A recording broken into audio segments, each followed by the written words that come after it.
I'm Chris Lawrence with your top stories in North Texas. Multiple people have died on a stretch of highway in Johnson County, including a young husband killed in a head-on crash. Brittany Costello is in Granbury, where his widow is raising new concerns after learning of another deadly crash on 171. There was a time when the sound of the fountain at Shanley Park in Granbury brought Haley Ward peace. This is where I said I do to my best friend. Now, I miss you. It brings her pain. I love you and I wish you were here. More than 3 years have passed since she lost her husband, Andrew Hawkins Jr., who was 33. Remember this face, because this face was mine. By everything. Hawkins was killed on State Highway 171 on December 29, 2022. The car came into his lane. A crash report says a driver was heading in the opposite direction when they veered into his lane, causing a head-on collision. 2 people in the other car were killed, too.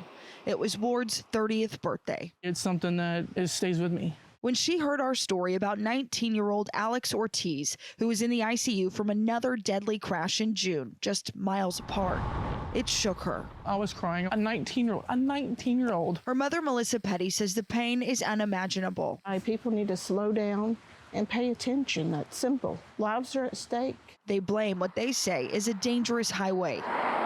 Ward believes drivers are going way too fast on this stretch. She'd like to see the speed limit lowered. It's why she wants to share her story in hopes it inspires even one driver to pay more attention to the road. Tomorrow's never promised. Hold your loved ones close, because you never know when it's the last day on earth for y'all. And for the people with the power to do something. Too many people are dying on that road. Too many people are getting injured.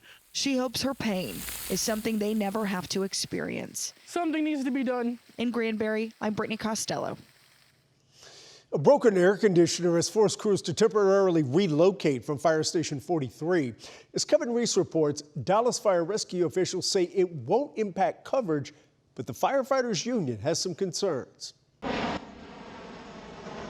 Monday at the currently empty Station 43 on Lombardi Lane, north of Love Field.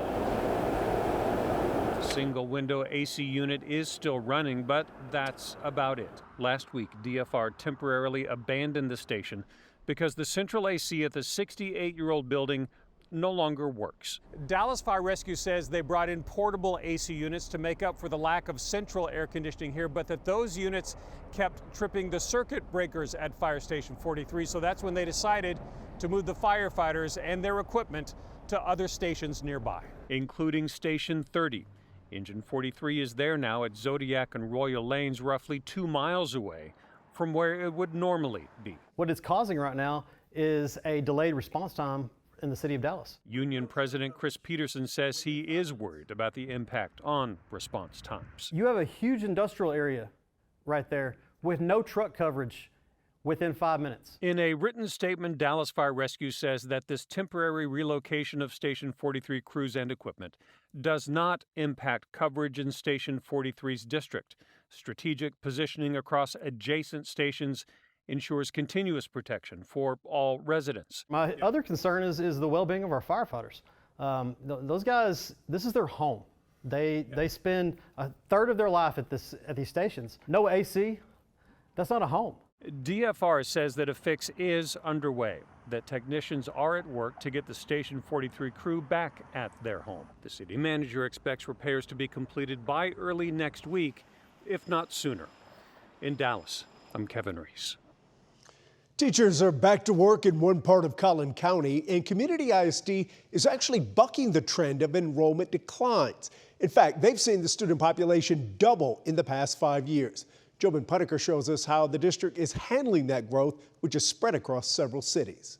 Coming through. The first days of school always feel a little different. Excitement mixed with a bit of anxiety. Keep going. We're just a fly on the wall. Dr. Tanya Knowlton is the superintendent here at Community ISD. She loves first days. Hi, how are you? A fast-growing district in faster developing communities like Lavon, Nevada, Josephine, and Copeville. Most districts are losing students, but not here. Growth is just unimaginable. So we're seeing new students on a daily basis. 3,500 bright new faces and 5 new campuses over the last 5 years. Its growth you can see through the second-story windows of Community Trails Middle School. This subdivision itself will fill up that elementary and most of this middle school.